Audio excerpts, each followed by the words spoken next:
जुदाई वाली वीडियो और भोजपुरी के सबसे गंदा गाना देखने व सुनने के लिए चैनल को लाल बटन दबाकर सब्सक्राइब करें।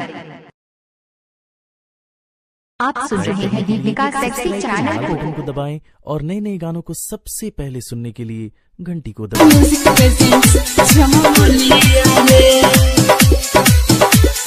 डीजे राहुल शिवा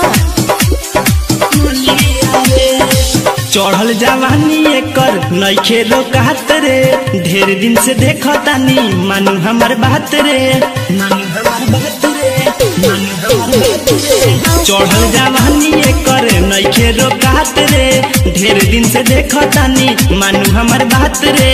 बिगड़ल जाता एकर चलिया रे, एकर चलिया रे, जल्दी से गाभिन करवा ले रे यादवा, बिया 11 माइल तोरे मलिया रे, जल्दी से गाभिन करवा ले रे यादवा, बिया 11 माइल तोरे मलिया रे, बिया 11 माइल तोरे मलिया रे, मलिया रे,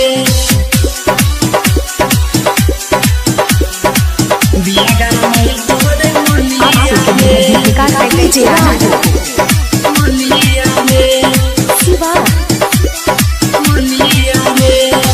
बिया बेचैन मिले न चैन, करू ते कवनो उपैया नहीं त खूंटावा के तुरी रे, माटी में रगड़े ले खुरी रे, माटी में रगड़े ले खुरी रे।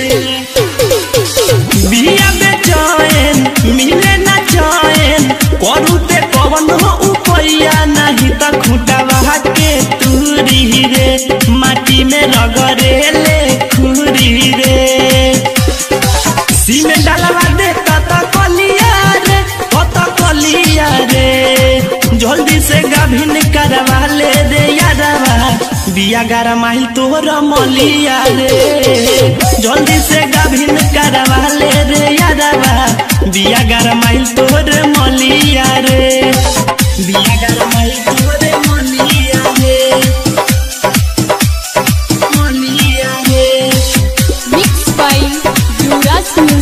आप सुन रहे हैं दीपिका सेक्सी चैनल